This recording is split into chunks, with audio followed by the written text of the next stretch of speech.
Welcome to another fun-filled edition of Second City Sports.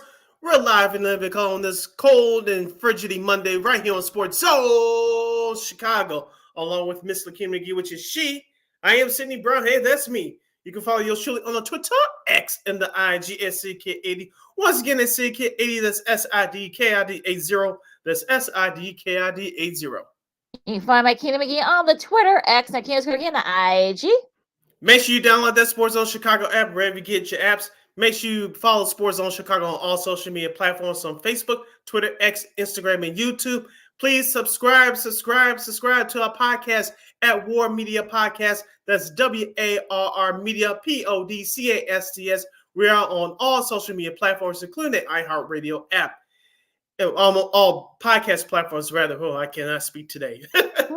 I feel like Darnell Mooney. Oops, I did it. We'll get into that in a minute. Speaking of War Media, you can follow us on all social media platforms at WARR Media.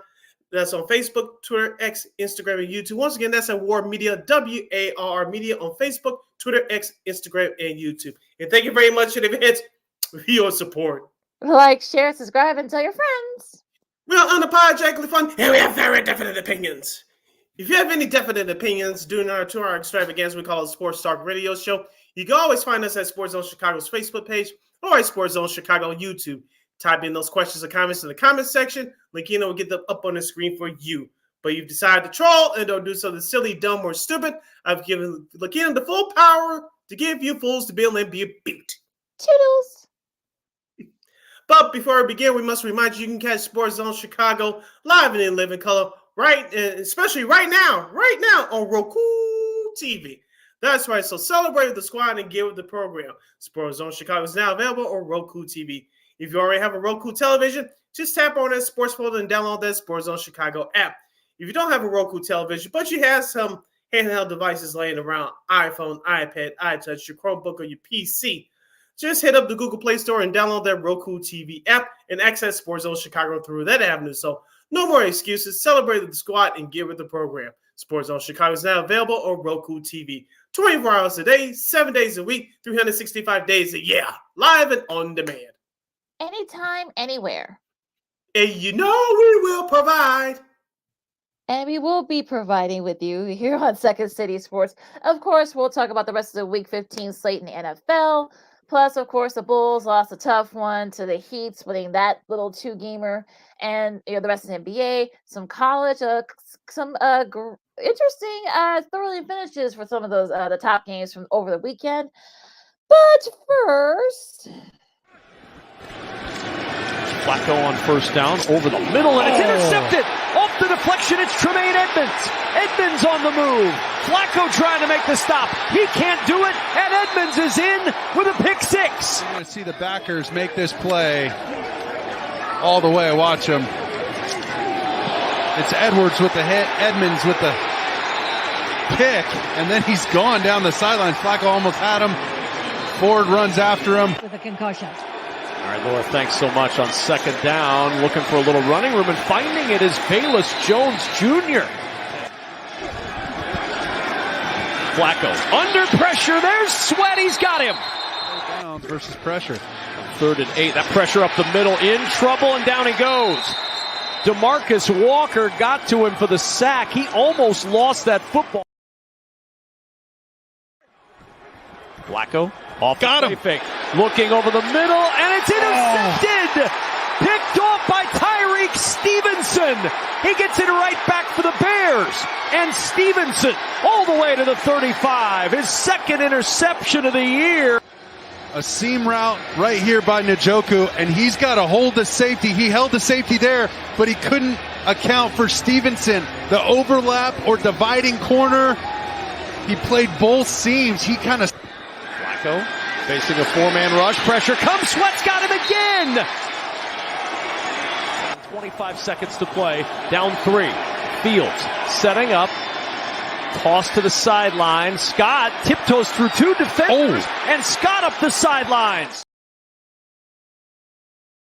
and some of those highlights were from the highlights, I guess you say, are from the Big Fox Network. That was Kevin Kruger and Mark Sanchez and his hair with the call. I don't know. I don't know what he's doing with his hair lately, but don't ask. But that was a tough one for the Bears as they lose to the Browns, 20-17.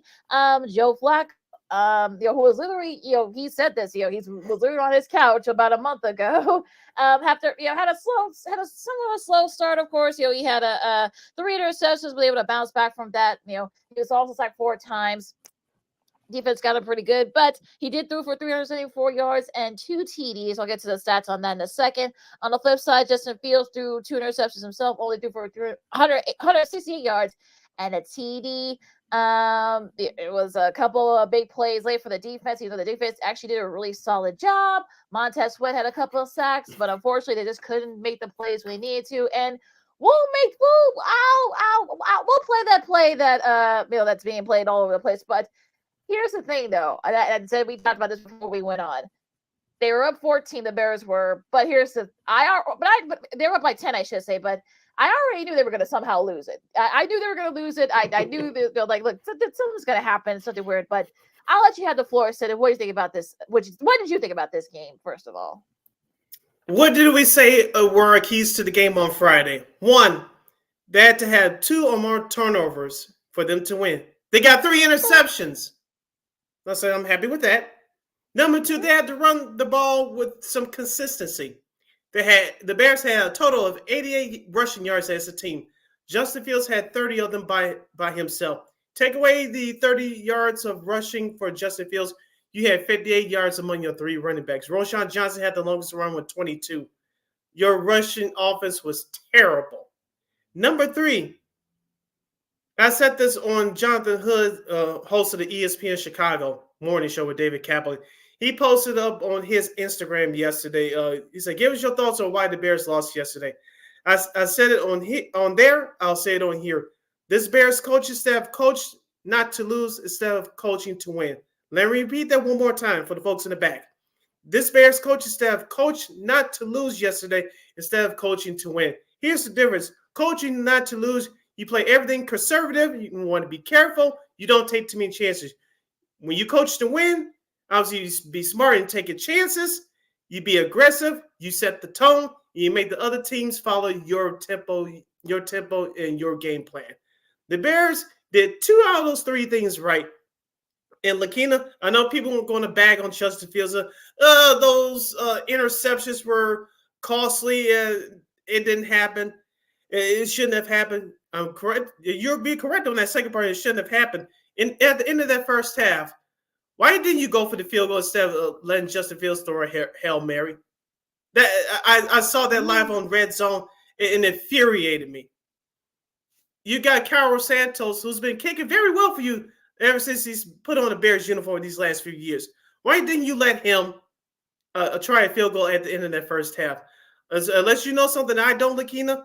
The conditions weren't that great in Cleveland yesterday. I know it was raining before the game, but once the game started, it was okay. I didn't hear any Halloween winds coming off Lake Erie yesterday. Carlos Santos should have been given an opportunity to try a field goal.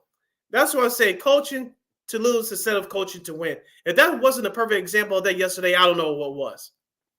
I think if Santos had went for a field goal, that they would be like what, the 53 or 54 yarder. I think that's around that kind of among like his longest. So maybe they didn't want to take any chances. Maybe there was a little bit of a slight wind there because it did stop raining as the game went on. Now let's just say stat here. Teams that entered yesterday, I should say, were 97-3-1 when their defense had 3+ interceptions and at least 4 sacks. The Bears became loss number 4. So here we go.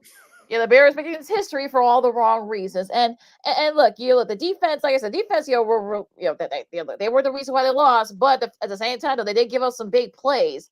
So not saying that this is the defense's fault, but I feel like they're not a complete team. Yes, we talked about Montez Sweat and how big of a pickup he's been for the Bears. We know Tyreek Stevenson, how he's been very solid. Jay Edwards had an interception. DeMarcus Walker's been really good for the Bears. A. Jackson has had his first interception the first time. I think it felt like 3 or 4 years. But again, literally, I mean, Brisker and Johnson. But who was supposed to have gone? And look, we talked about this guy. He would be a factor as and look, David Njoku, the rookie. And of course, sure enough, they gave it the big play that set up that game-winning TD, for the Browns. So and Amari Cooper had a couple of big catches as well. So they did like a complete, they weren't the reason why they lost. Talk about the Bears defense, but they could have clinched the game for them, especially when the offenses were struggling. But I digress. I mean, but look, Joe Flacco got a nice little bonus. He gets $75,000 with every win, so he got those $75,000. So he's pretty. Yeah, after taxes, I'm sure it's about around 45 to 50K. That's still not bad at all. You're listening to Second City Sports on the Monday edition. We're live in the living color right here on Sports Zone Chicago as we're discussing the Bears' 2017 loss to the Cleveland Browns in the state of Ohio from yesterday. Lakina, here's the thing about that Bears secondary. I didn't think they had that bad of a game except for those big plays you mentioned, which led to the last two touchdown drives of the game for the Cleveland Browns. David Njoku, which turned out to be the game winner. But I want to discuss the Amari Cooper touchdown. Jaquan Brisker, who I thought had a game, he took the bad angle when Cooper broke away from his tackle. I think Jaquan was trying to go for the big hit or what have you. Amari Cooper just slipped through there and ran down the sidelines and ran all the way down for a touchdown. As you mentioned, Tyreek Stevenson, he had a hell of a game yesterday. And being a rookie, playing in the NFL, as we said before the season started, you're going to have ups and downs. So it looks like he's starting to trend upwards. That's what I like. But I want to go back to this offense, Lakina. And we talked about Justin Fields. He didn't have a great game yesterday, but especially those two interceptions. I'm mad about the first one because that was Matt Eberflus's call as far as going forward in the first half instead of having a decent field goal try. And I don't know if you caught the comments of DJ Moore, the wide receiver, after the game, Lakina, but I'm just paraphrasing here. He said, we got people who are better than these quarterbacks that are projected to come out in next year's draft. If that doesn't tell you something, I don't know what is. And as we sat here and trying to preach to y'all all season long, you can say what you want about Justin Fields. Yes, he needs to protect the ball better. Yes, he needs to get the ball out quicker, which he has been doing for the most part ever since he returned from his injury. But the play calling and just some of the things that they want the players to execute, this coaching staff gets a big fat F for me, especially offensive coordinator Luke Getsy. That game yesterday was definitely on the coaching staff, period, hands down. And I don't know. I don't care how the Bears finish up this season. Eberflus, even he stays, Luke Getsy should go. No ifs, ands, or buts about it. The Bears can score 40 points the next 3 games. I believe they have three games remaining. So they can score 40 points each of the next 3 games. Getsy should be gone. And as I said before, this Bears coaching staff coached not to lose yesterday instead of coaching to win. And that's not an indictment of this coaching staff not to be here next year. I don't know what is, Lakina. Well, look, I mean, that whole Njoku play, I think that kind of I should have sealed it. I mean, look, Eberflus is a DC too, so it's sort of, it's kind of maddening that you left him open, and I don't know who was supposed to have been over there, but it was just a bad showing by that. And look, I feel like at this point, the Bears, I know Ryan Poles said, "Oh, we're almost there to be in the league." You're not even that mediocre yet. I mean, you're going from like step 1 all the way to step like 9 or 10, and you can't do that, especially in the NFL. I know we've seen teams come out of nowhere and they win like 2 games 1 year and win like 11 or 12 and end up going to the playoffs and win the division. But you're not there yet. And look, we'll have plenty of time to talk about it as the offseason goes. But it'll be interesting to see if Kevin Warren, who apparently wants to have more of a say in the football side of stuff, we'll see if he'll have a say on, look, we need to get rid of Eberflus or at least get rid of Getsy. So for me, I think this is good. This is going to get, interesting because, look, I would be surprised if they lose one of these next 2 games. I know they have Arizona this Sunday. Then they have Atlanta, and they finish up against Green Bay. I wouldn't be surprised. The Green Bay game aside, I wouldn't be surprised if they lose one of those next 2. Because I don't trust this team. This team has shown, time and time again that from the Broncos loss, the Lions, in that first Lions game to this, and then the Saints, and let's be honest. I mean, some of the Bears wins have been against mediocre quarterbacks. So let's not say that they've been world beaters themselves. So I'm not there yet. And I know we got a break for the bottom of the hour, and we'll have more when we return, and plus the recap from yesterday's Week 15 action. But Lakina, on some of those run calls yesterday, what were you doing calling pitch outs? Remember that didn't work on 4th and 2 last week against the Lions with DJ Moore? Why are we still calling pitch outs? Can we call running back sweeps? Can we do that? The only thing I think, maybe it's just me. I don't know. And you can tell DJ Moore, the ankle was bothering him. You could tell that he wasn't at 100%. So, but yeah, we'll take a really quick break. Of course, we're gonna come right back. We'll recap all the games, including a very thrilling game in the AFC South, oddly enough. And are the Bills a very dangerous team? We'll see. We'll talk about that a whole lot more coming next. So Keenan McGee, City Brown, Second City Sports on Sports of Chicago. More NFL Week 15 talk. Studs and Duds coming up right after this. This year, my mom got me the perfect bag for back to school. These colorful binders help me stay organized. These headphones are just what I need for studying. These new sneakers are just what I need for the new year. This jacket is a real must-have. My parents got me the skateboard I wanted. It's pretty cool. These scissors really come in handy in art class. These colored pencils, too. These new socks, they can be a real lifesaver.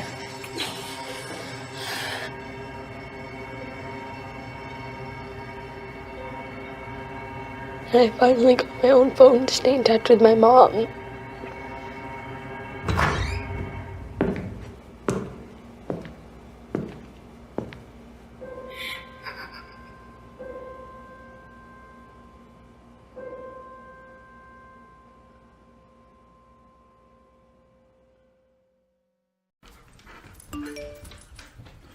Trisha's having a sleepover tonight. Can I go? I wonder about Lucy's friends. What should I say? I know you're only 10, but one of these days a friend will offer you a drink. And alcohol at your age can lead to so many things. None of them good. So can I go to the sleepover? Lucy, I want you to promise me I something. finished my homework. Bigger promise. If there's any drinking, I want you to say, "No thanks, not my thing." Mom. I promise you, your real friends won't care. Deal? Sure. Really? I promise, Mom. They really do hear you. Did you pack your toothbrush? For tips on how to start the talk, visit underagedrinking.samhsa.gov, a public service message from the Substance Abuse and Mental Health Services Administration.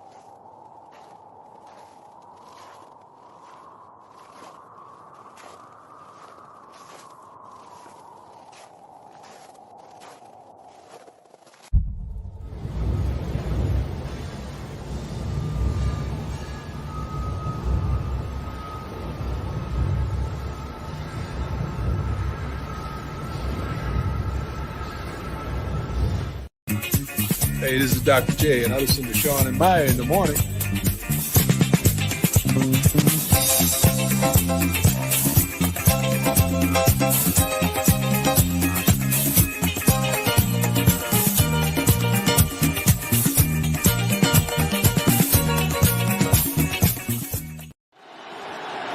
Fields, chased by Garrett, flushed, looking, sets up, throwing deep. Hail Mary, end zone, deflected, tipped, and intercepted. Almost caught, and then a deflection into the hands of DeAnthony Bell. Darnell Mooney, achingly close to a game winner, and instead the Browns survive. Once again, that last play was courtesy of the Big Fox Network. Welcome back to Second City Sports. I'm Sports of Chicago, like Keenan McGee, Cindy Brown with you. You can follow me, Keenan McGee, on the Twitter, X, like Keenan again, IG. You can follow your Shirley Sydney Brown on the Twitter, X, and the IG at SidKid80. Once again, it's SidKid80. That's SIDKID80, SIDKID80. Make sure you download that Sports Zone Chicago app. And we have less than 85 minutes left of this extravaganza we call a Sports Talk Radio Show. You can always find us at Sports Zone Chicago's Facebook page or at Sports Zone Chicago YouTube. Type in those questions and comments in the comment section. Lakina will get them up on the screen for you. All right, let's talk about the rest of the Week 15 slates. Let's start with the Saturday games up first. Get those out the way. The Bengals beat the Vikings. Coming back from 14 down to beat them 27-24. Jake Browning continues to impress, 324 yards and 2 TDs, overcame an early interception. Nick Mullins, who got the start from Josh Dobbs, he had 303 yards, 2 TDs, and 2 interceptions. Ty Chandler had 132 rushing yards and a TD for Minnesota. Joe Mixon, 47 rushing yards and a TD, but Minnesota, this could be one of those games where they had the game won. They should have won this game. They made some very questionable decisions. This could be the kind of game that comes out to bite the Vikings in the butt, especially if it comes down to tiebreakers in the playoffs for the playoff slate. Yeah, I think this will be the game that will keep the Vikings out of the playoffs. So, like you mentioned about Nick Mullins, he started off hot. Actually, they had the Bengals down 17 to 24 to 3, I believe it was, in that third quarter. Of course, the Bengals offense turned it up in that fourth quarter, scoring 21 points. But Lakina, on the flip side for Cincinnati, you talk about Jake Browning, and all started a couple weeks ago on Monday Night Football, having that upset win at Jacksonville. Of course, it continued last week against the Indianapolis Colts, and you saw what he did in the fourth quarter in overtime in the win last Saturday against Minnesota. I'm not going to sit here and say he's Kurt Warner 3.0, but he sure as hell playing like it. And as I said before, I'll say it again. You talk about Joe Mixon's rushing yards. I know it was another right home about, but they have rookie Chase Brown out of the University of Illinois, who's become that 1-2 punch. And should Cincinnati get in the playoffs, I don't think that's a team that many teams in the AFC want to face. We'll see. I mean, here's the thing. I mean, now people got video on you now. So, I mean, the Browning, they're surprised, but they've got about 3 weeks worth of video on him now. So, I think the rest of their schedule, and they got a pretty tough schedule finishing up. So, it might get a little tougher for the Bengals. So, we'll have to wait and see there now. The Colts beat the Steelers easily 30-13. Gardner Minshew threw for 215 yards and 3 TDs. Trey Sermon had 88 rushing yards. On the flip side, Mitch Trubisky, we saw a little bit of the old Mitch Trubisky from here in Chicago, 169 yards and 2 interceptions. Mason Rudolph will be the starter for the rest of the season. That news came down to across the wires about an hour ago. So the Colts got a much needed win after a couple of hiccups. So they're now 8-6, and they're right there in the playoff chase. Yeah, the Colts did what they had to do to win the game. And you mentioned Gardner Minshew. This was a big-time performance for him to prove that he's a capable backup quarterback in this league. You mentioned with the 3 touchdowns. But on the flip side for the Steelers, they have a defense. We all know they're led by T.J. Watt, but their offense has disappeared. It goes deeper than just not having their starting quarterback. What happened to Jaylen Warren? What happened to Najee Harris, the 1-2 running back tandem? You haven't seen them with a big impact game in the last 3-4 weeks. I'm just saying. Yeah. So, and it's not Matt Canada's fault. So for people that were all the Steelers fans were blaming him, I guess we're seeing now that maybe that wasn't the case. Here probably this one, the Saturday night slate here, no big surprise. We all said Detroit was gonna not be in a very good mood after they lost to the Bears last week, and boy did they hammer the Broncos 42-17. Jared Goff threw for 278 yards and 5 TDs. Jahmyr Gibbs rushed for 100 yards. On the flip side, for Russell Wilson, the Broncos couldn't get it going on offense. 223 passing yards and a TD for Wilson.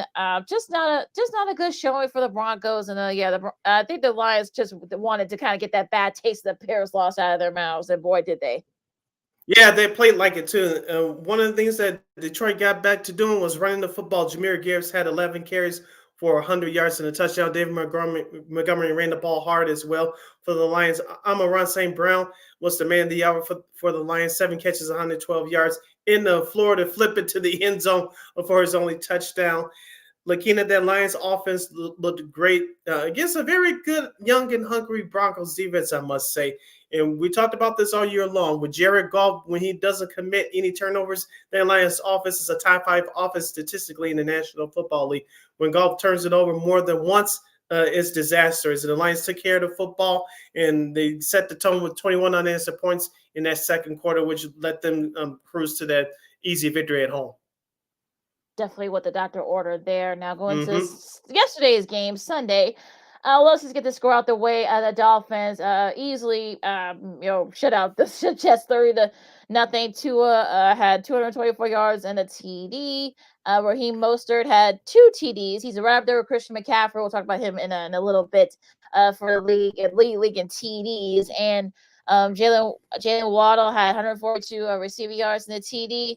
The Jets just couldn't get it going anywhere. And Zach Wilson, apparently he didn't have a concussion, but he did have a head injury. Trevor Siemian came in, struggled, 2 interceptions. And we just skip this one. Yeah, the Dolphins didn't miss Tyreek Hill, that stud wide receiver. You mentioned the Dolphins set the tone in that first half with their rushing attack. And did you see the Dolphins owner Jeremy Ross try to do the Waddle dance, him and his wife in the owner's box? I thought that was kind of hilarious for like 2 seconds. But the Dolphins are in full control. We think of the AFC East race. We'll get to their trailing team later. But the Dolphins did what they had to do. The Jets, their season's done. And I know some people still want to talk about Aaron Rodgers could be cleared to play next week. Why are you playing him? It hasn't been 3 full months just since his Achilles injury. And why are you playing him now since you're officially eliminated for the playoff race? Dumb. Just, I don't know. I don't know. I guess I try to play with everybody's psyche, I guess, with that one. Going up to Lambeau Field in Green Bay.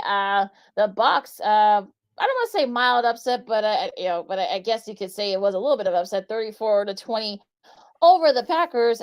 Baker Mayfield had 4 TDs, despite being sacked 5 times. So they did get the defense for the Packers did get their licks into him, but he was able to bounce back from that. He became the first visiting QB ever with a perfect passer rating because of that. And just a really solid show. Probably the best that the Bucs have played in the last couple of weeks. Rashad Wright had 89 rushing yards. On the flip side for Green Bay, 2 TDs and 284 yards from Jordan Love. Aaron Jones, struggled, only 53 rushing yards. But just the defense, despite sacking Mayfield 5 times, they couldn't keep him out of the end zone.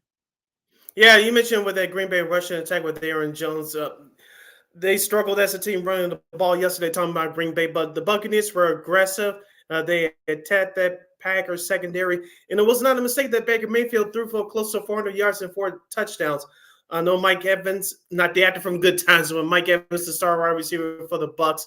He didn't have the world's greatest numbers, but he had an important touchdown catch early in the game. You mentioned with Rashad Wright, it was about that running attack as well. He had 21 carries for 89 yards. Chris Godwin was the man for Tampa Bay with 10 catches for over 155 yards. The Buccaneers were aggressive, and when they had to make the big plays offensively to keep that clock moving, they did it. And and now they have the edge in the NFC South right now because Atlanta was upset by Carolina 9-7. No, that's not a typo, folks. This was not I would say this is even good 1980s football, I guess. Bryce Young only threw 167 yards. And Desmond Ridder on the flip side had a TD, but it was 3 field goals for Carolina, and it's just whoever Eddie Piero's 3 field goals, he'll propel him to that win, and I got nothing for this because it was just like, what the heck. I know there was a big rainstorm that came through the East Coast and through the Carolinas over the weekend, so that's why you saw the crowd there in Charlotte. There was a lot of empty seats. Did you know? I saw this yesterday before the game. The lowest ticket price at that stadium was $4. $4 and like 50 cents. $4 like that. Right. Yeah. Even preseason games tickets are not that low.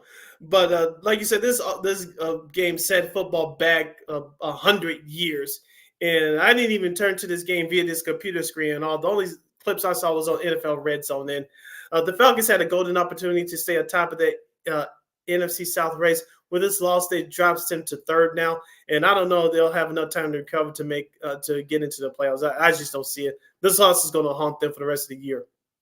Yeah, absolutely. So, yeah, that's a bad loss. A bad time for a really bad loss.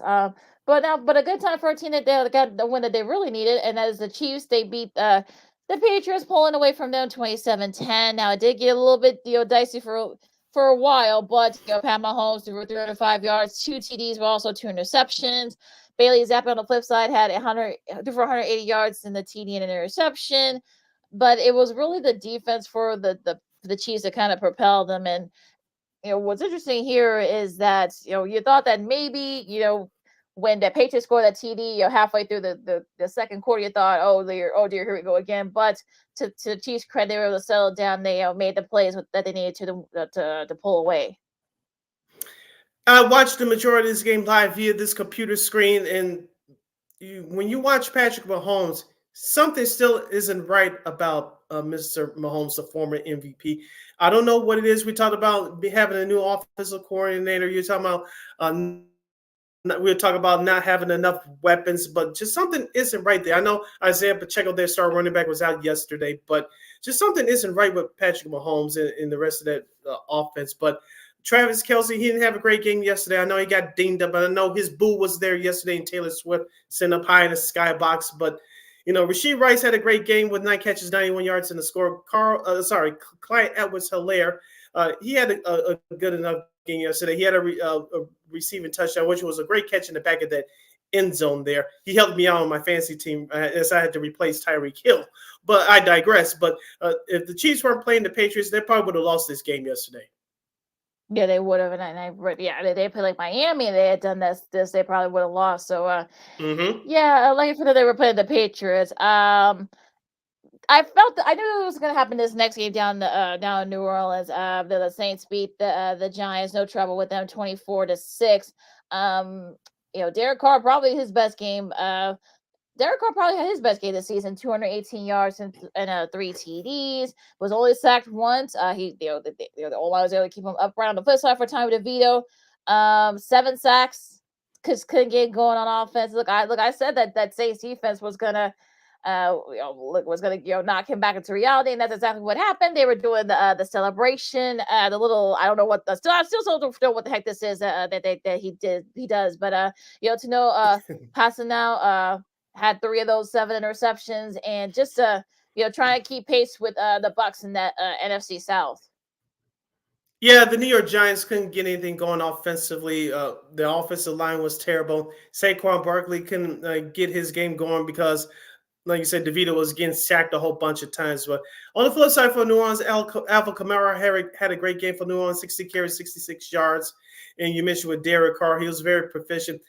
And so I thought that was what was going to happen when we picked these games on last Friday. I thought the Saints were going to do something like this to the New York Giants. I didn't think the Giants would come out there with 6 points, but I thought the Saints would do just enough to win. That's exactly what they did last week against a much worse team than in Carolina. They took care of business yesterday by dominating the Giants. And staying right there with the Bucs for the NFC South. Now, probably the game of among the noon games, at least. Shout out to our buddy Spiro Diaz who had a call of this one. It ended up being a great one. The Texans beat the Titans, who were wearing the old Houston Oilers uniforms, 19-16 in overtime. It was back and forth. It was just you thought that maybe this could be a tie, but then Devin Singletary thought he ran for the game-winning touchdown. No, it got called back because of a holding penalty, and then. Just a lot of weird, crazy catches and a lot of weirdness going on. And Kamimi Fairbaum's 47-yard field goal with about, I think that was about third, it was as time expired. So he had missed it, this would have been a tie. But they did get the win without C.J. Stroud, and Case Keenum threw for 229 yards in the TD. Made some big plays. Will Levis was knocked out of the game. Poor guy got sandwich tackled a couple of times. He was sacked 7 times. But yeah, pretty exciting game among all the new games at the very least. Yeah, you mentioned Case Keenum, the veteran who stepped in from Davis Mills. He did a great job. The 229 yards, you mentioned a touchdown in an early interception, but he kept the Texas offense efficient. You mentioned David Singletary, over 121 yards rushing. Negro Brown, 8 catches, 82 yards in a touchdown. But on the flip side for the Titans, Derrick Henry and Tajee Spears, they couldn't get the running game going. I think it was one of the reasons why they lost yesterday. And then defense cracked, especially in that second half, giving up 13 points in that second half. So when the Titans needed to make a play, both offensively and defensively in that second half, they couldn't do it. Houston started to gain confidence. They tied the game late, of course. You mentioned they ended up in the last seconds in overtime. And the Titans have now been eliminated from playoff contention. So could Mike Vrabel be on his way getting his pink slip and link card? You want to say that maybe the injuries were a factor, but it's might be something to look out for down there in Nashville. To the 3 o'clock games we go. San Francisco pulled away from Arizona 45-29. Brock Purdy threw for 242 yards and 4 TDs, while Christian McCaffrey had a rushing TD, 115 yards. He also had 2 TD catches. On the flip side, though, for Arizona, struggles for Kyler Murray. Threw for 211 yards, 2 interceptions. James Conner had a rushing TD. So it was really the deep. It was really kind of like it was just a San Francisco and me with all the scoring and such. It just couldn't. The Cardinals just couldn't keep him out of the end zone. Yeah, it was a total dominating performance offensively for the San Francisco 49ers. Christian McCaffrey, I think his name, he entered his name in the MVP race yesterday with his outstanding performance with a couple of touchdowns that he had. Brock Purdy with 4 touchdown passes. Some people, including Nick Burleson and Boomer Esiason on the NFL Today halftime show of this game, said that Brock Purdy should be up there in the MVP conversation. I respectfully disagree with that. Maybe we can get into that topic later. But it was a dominating performance by the 49ers. Their defense had a pick 6, which is various Ward. It was a great run back yesterday. That was great. Yeah, that was a great run back on his first interception. That was a pick 6. Trey McBride was the standout star for Arizona, 10 catches, 102 yards. I know Kyler Murray got dinged up there toward the end, but the 49ers, once again, ever since their bye week, Lakina, they've been undefeated, and they're playing their best ball right now as we head towards the end of the regular season. And right now, can you tell me who's better than them in the NFC? I'll wait. Oh, no arguments from here. Look, you're not going to get any arguments from me on them. I mean, look, they, we saw that after that they lost the Browns before the bye week. You thought that, oh, Lord, maybe the 49ers are starting to kind of, so the season kind of fall off. But no, they were able to adjust. Chase Young's did a great pickup for the 49ers on that, that front 7. So, I think, look, the 49ers will show you why they're one of the top teams in the NFC, if not the league. Now, staying in the NFC West, the Rams held off the Commanders. Now, I want to preface this by saying that they had a lot of garbage. I'm talking about the Commanders scored a lot of garbage points late. So this was a dominant performance by the Rams, 28-20. Matt Stafford threw for 252 yards and 2 TDs. Kyron Williams, once again, 152 yards, rushing yards and a TD. Cooper Kupp had a TD catch for the Rams. On the flip side, they had to pull Sam Howell. Jacoby Brissett had a couple of garbage TDs, so it really didn't mean too much of anything. So this was a dominant performance. Yeah, they're 7-7. They're there to in the NFC playoff race. As we said, if Matthew Stafford stayed healthy, the formula for this Rams team to win is to run the ball with Kyron Williams, play strong defense, and let Matthew Stafford make a couple of big plays down the field. And that was the perfect formula yesterday. So I know the Rams are 7-7. They're much thicker in the playoff race than the Chicago Bears are. But if the Rams should get in, and they have an easy schedule down the stretch, including their last game of the year against the 49ers, which may not mean anything to the 49ers if they already have that number 1 seed wrapped up. But if the Rams get into the playoffs, I don't want to play the Rams. I think they can get a victory or possibly 2, but I think they can win a playoff game for sure if they get in. Yeah, we'll see that 49ers game. We'll see them if it means something. They may, 49ers may already have stuff, clinched by then. So that might be more to the Rams than the 49ers. So definitely look out for that in a couple of weeks. Now, another team that you probably don't want to play in the AFC, and that is the Buffalo Bills.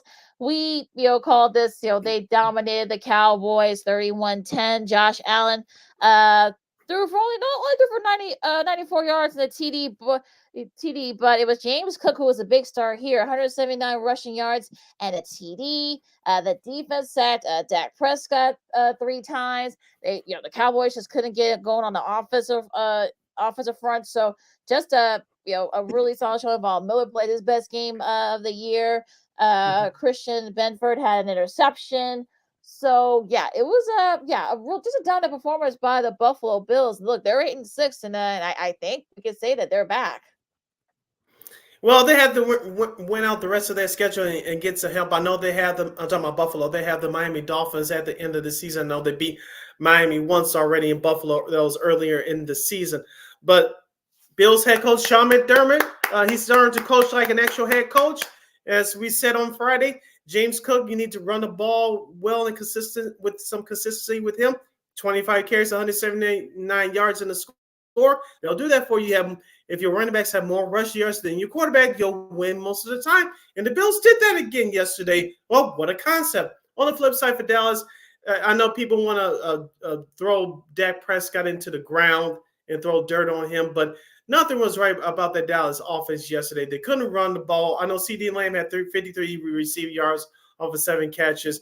That Buffalo Bills defense, I don't care who you were yesterday, you weren't going to get much off of the way that defense was playing. So it was just a bad day all around for the Dallas Cowboys. You just throw this game out the window because you have another tough game next week. I know this is premature to say, but it may be a possible Super Bowl preview. We'll see down the road. But the Cowboys have another tough road game next week against the Miami Dolphins. I think that's going to be tougher than what they experienced yesterday.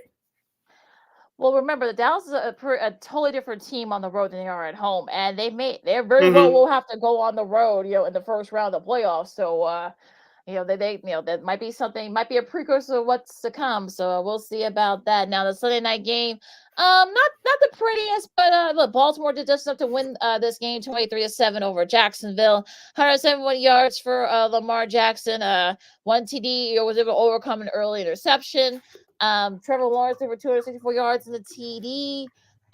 He's also the leading rusher. Probably should have had Travis Etienne with the ball a little bit more there. But again, not the flashiest performance for Baltimore. They did lose Keegan Mitchell to a leg injury, so that could be something to watch out for as the season goes. But look, Baltimore, they did what they had to do. They beat Jacksonville, and they're still right there at the top in the AFC. What was that at the end of the first half, Lakina, in that game with Doug Peterson? Jacksonville had no timeouts left. You call a sideline out pattern. The wide receiver, I forgot who it was, couldn't get out of bounds, and the clock ran out instead of spiking the ball and kicking a field goal. I know Doug Peterson is a coach that takes chances, and most times it works out, but it was one of the few times that in his coaching career that didn't work out last night. I thought that was the turning point in the game, even though Jacksonville was trailing 10-0 going into halftime. They should have had at least an opportunity to put 3 points on the board, and maybe the momentum would have swung your way. But I thought them not knowing the clock situation at the end of that first half really costed them. And then besides them, with the lack of running the football.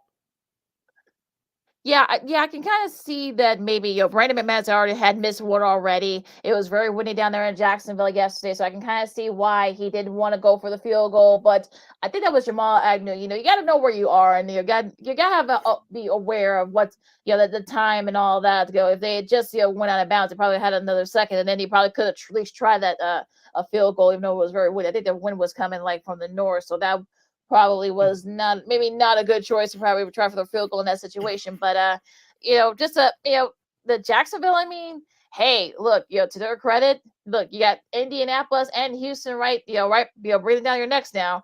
They got some big games coming up. The flip side for the Jags, they just got very interesting in the AFC South.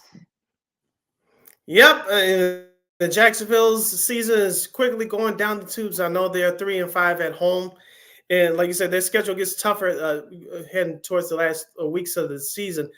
All they need to do is win 2 more games to get 10 wins. I believe they still in the playoffs, but they got to tighten things up because next week they got a tough game on the road at Tampa against the Buccaneers. Also, with the Buccaneers winning yesterday, that Then NFC South race gets a little bit more interesting, and that game becomes a little bit more interesting now for both teams to go because Tampa Bay will be eyeing to not clinch, but get a hold of the NFC South division. While Jacksonville is trying to barely keep that playoff hopes alive. We'll have time to talk about that on Friday. Real quick, your studs and duds. All right, my first stud is Jake Browning, the quarterback of Cincinnati, 324 yards and 2 touchdowns and a pick as the Bengals beat the Vikings last Saturday in overtime, 27-24.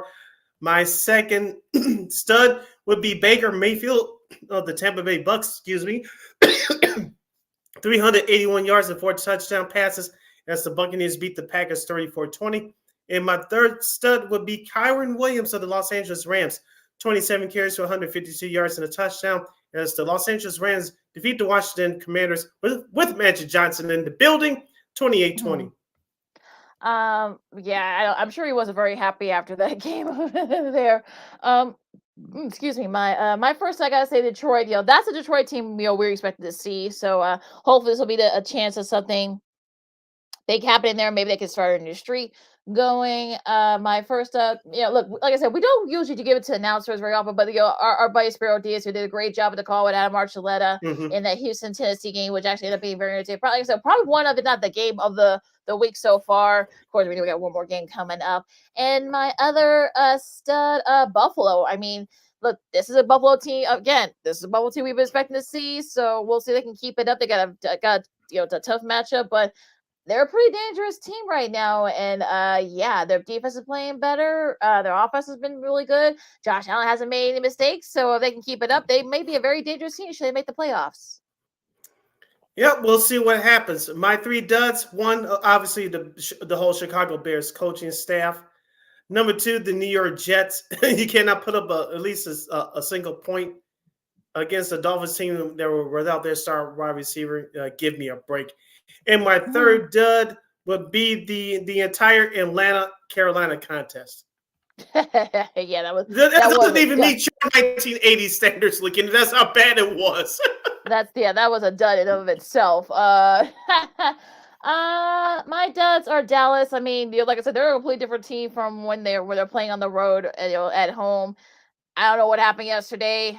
It's just like, the O-line wasn't very good. The defense, gave up too many big plays. It was just awful all around. And now everyone would say, "Oh, the Dallas is a Super Bowl contenders, yay!" Now everybody say, so how things change?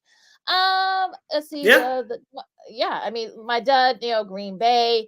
You let Baker Mayfield come in and just threw the ball like crazy for almost 400 yards and 4 TDs. I mean, really, what happened? What happened? Come on now. Also, the offense. I know they want Joe Brady gone over there in Green Bay, so something to find out there. I'll say Pittsburgh.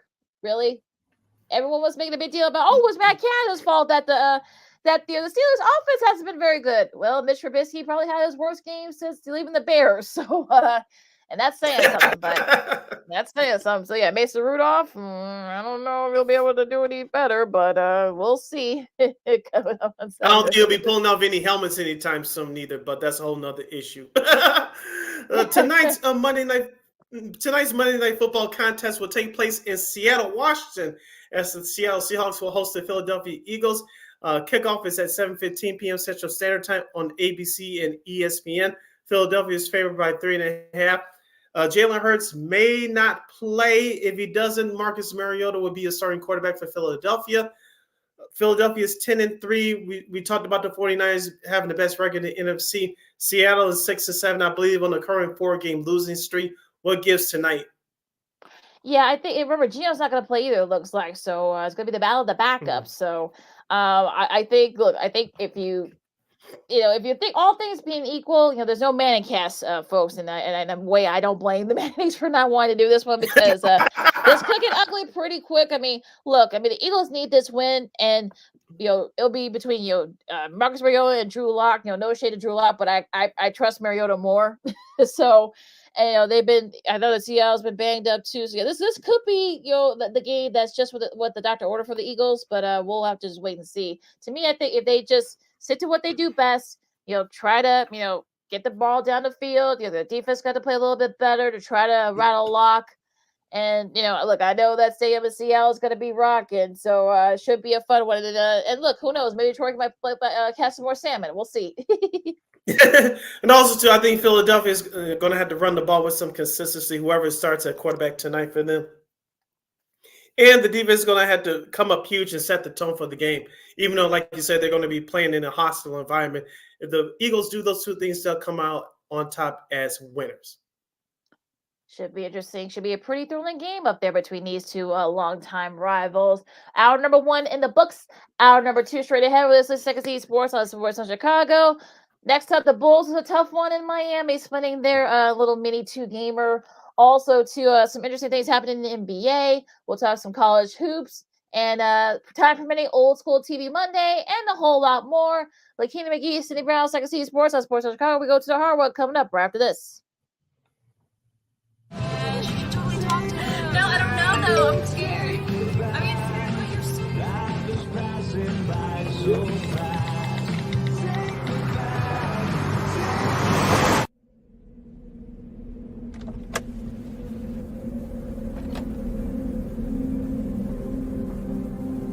Do you know that you're in my lane? No, not at all. Are you not paying attention? Are you texting? I was just checking in with my mom. I was telling her that I thought we'd be home by 6. It's okay. There's enough time.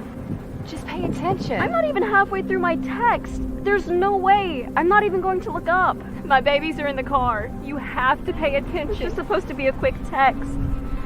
I'm so sorry.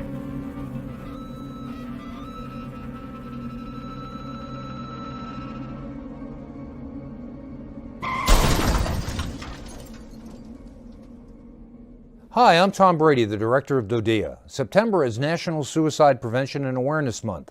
The simple act of reaching out and caring for those in our communities is something we all can do. Just being there for someone you care about can be a tremendous first step in getting them access to confidential resources and support that they need. It only takes one person and one small act and 1 minute to make a difference. Let's make a difference.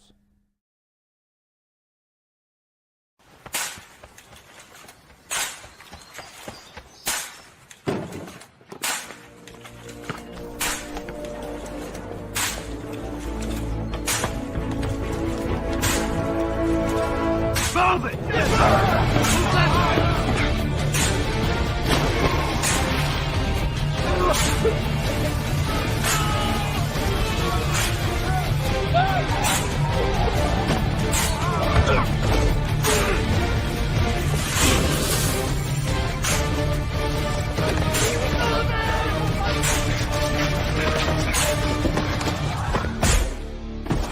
Many will hear the calling. Few will earn the title. United States Marine. The few, the proud, the Marines.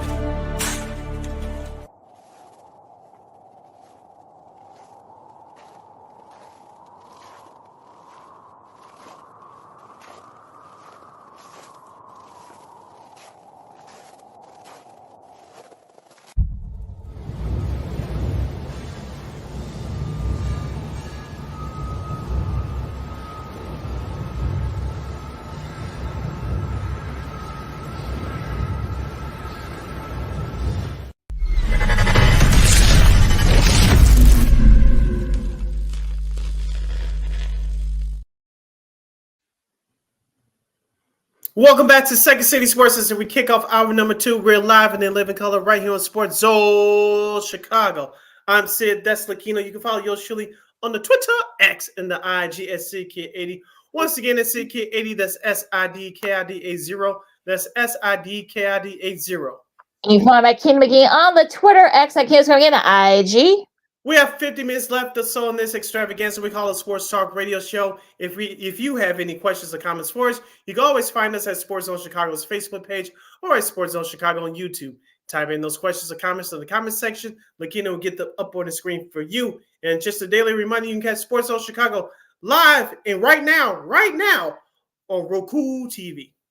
All right, Sid. After the Bulls lose a tough one, actually won on Thursday, but lose a couple days later. They lose a tough one on Saturday. Thanks to Jimmy Butler's buzzer beater, he led the way with 28 points there, and those as like I said, as the Bulls split those 2 games in Miami.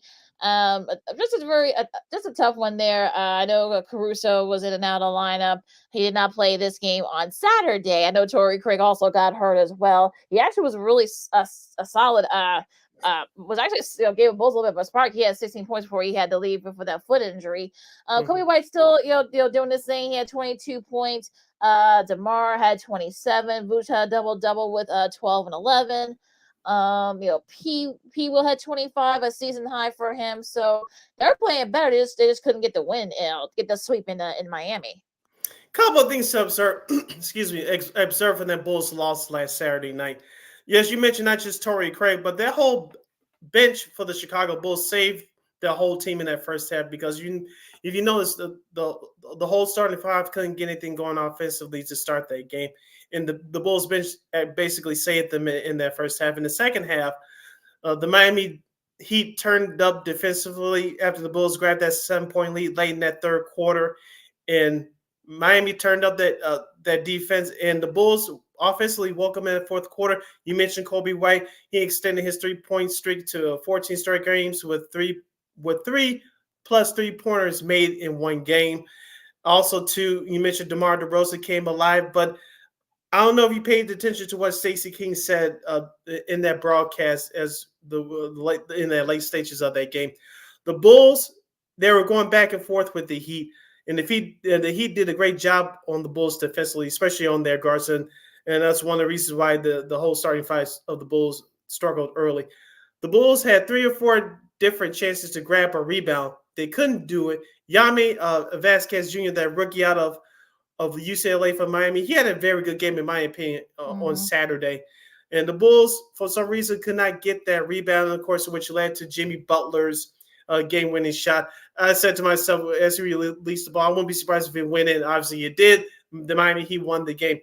But it's the little things. We talk about all the time, Lakina. It's the little things that you have to do down the stretch of games. I don't care what sport you're talking about. The Bulls, even though they lost a couple of tough games last week at Milwaukee and at home against Denver following the Jokic ejection, you thought they would learn from those last 2 games and from the games early in the season, but apparently they didn't. We'll see what happens tonight as they play the Philadelphia 76ers in the city of brotherly love tonight. But these ain't the quote-unquote baby Bulls anymore. These ain't the Scott Scala Bulls that came out of nowhere so many years ago. You're grown men, you're professionals, and they, as we admit, they have played better without Zach LaVine, okay? But you still gonna have to learn how to find a way to win games. And the little things are grab defensive rebounds, be more aggressive offensively. And if they would have grabbed a couple of those rebounds in the last 3 minutes of that game, they could have walked away with another win in Miami. But you see the difference between a very good team and a very mediocre team. And that's what you saw with the Miami Heat last Saturday night. Also, Kevin Love had 22 off, so he was fired in the first half from 3. And like, can anybody stop him? I don't know, Lakina. I think wasn't it it was the first less than 13 seconds to start the second half. He made that 3-point shot, and Billy Donovan called a timeout. Yeah, and that doesn't tell you something. I don't know what does. Yeah, I mean, that whole they had a little vintage Kevin Love there in that game, and just a tough loss for the Bulls. Like I said, we'll see what happens tonight against Philadelphia, who've been playing pretty well lately. So that's going to be although the Bulls always do pretty well over there. So we'll see if they can do well tonight. Now going into yesterday's games, despite Steph being 0 for 8 from 3-point range, but that was a bad news for him for his stats. But the Warriors did get a much needed win against Portland, 118-114. Klay Thompson had 28 points for them in that cause. Unfortunately, like I said, the made 3-pointers with that record was 268 consecutive games for Steph for making 3-pointers. Unfortunately, like I said, that came to an end. But I think more importantly, I think if you ask him, he'll take the win because this is what the win that the Warriors really needed. Yeah, we talked about on our last show that it's been word around that Klay Thompson should come off the bench, but he said with that performance last night, don't throw me in the ground just yet. Don't throw dirt on my career just yet. Of course, Clay is still trying to find his footing, especially after what happened last year in the playoffs. He had a great game last night, as you mentioned. Chris Paul, 32 minutes off the bench. He had 4 points, but he had 8 key assists, as you mentioned. The Warriors held on for that victory on the road. You're going to have to find different guys, and some of the other young guys that we haven't heard of on that roster is going to have to step up with the absence of Draymond Green. Of course, the quick report on Draymond, he's going to be away from the team for at least the next 3 weeks. So we'll see what happens with that before he returns to action. But Steve Kerr and the rest of that coaching staff has some work to do. Now, as I mentioned, some of those young guys like Jonathan Kuminga, Kevon Looney, and Sarge, and Andrew Wiggins, even though he's not a young guy anymore, he's got to find whatever it is in him to give more of an effort for this Warriors team to keep themselves afloat. Yep, absolutely. Fans got to after losing a tough one to the Knicks on Friday, they get a bounce back win against the Wizards, 112-108. KD had 28 points, so you can tell that he wanted they wanted this win. And that ferocious dunk. Woo. Yeah, I think that was a little bit of an anger from that loss to the Knicks on Friday. So he might have been a little bit upset, but yeah, he was in a much better mood yesterday. The Bucks beat the Rockets 128-119, 146-110. The Pelicans beat the Spurs. We'll talk about them in a second. Boston, no trouble with Orlando. On Saturdays, they're going to Saturday's games now. Now after that win against the Suns, the Knicks ended up losing to the Clippers 144-122. So if you took the over in this game, you had a pretty nice start to your weekend. The Clippers, look, they're 15-10 as of this recording, and look, they've been playing very well lately, and it looks like Harden started to get it going finally. He only had 10 points, but it was Kawhi. He had 36 points. Leading the way there. Of course, PG kicked in with 25. Yeah, as we talked about before, the Clippers have been struggling with injuries over the last several years, basically since Paul George and Kawhi Leonard teamed up to join the Clippers. And I know Paul George missed the previous game before playing in last Saturday's win over the Knicks. But if those two get going, when you're talking about with PG and Kawhi, that Clippers team is unstoppable. Russell Westbrook is doing his thing, coming off the bench. Like you mentioned, James Harden is starting to know his role and not be a distraction to the team. As long as everybody fit in their roles and not go outside of it. Like I said, this Clippers team will be okay. And they should finish in the top 4, top 5 at least. So we'll see what happens with the Clippers and head coach Tyronn Lue. We talked about it a couple years ago, Lakina, that I thought he did his best coaching job with both PG and Kawhi were out, and they got into the play-in tournament before losing to the Minnesota Timberwolves, I believe. And Tyronn Lue got the best out of those young guys. Now with the superstars back healthy, everybody should know their roles.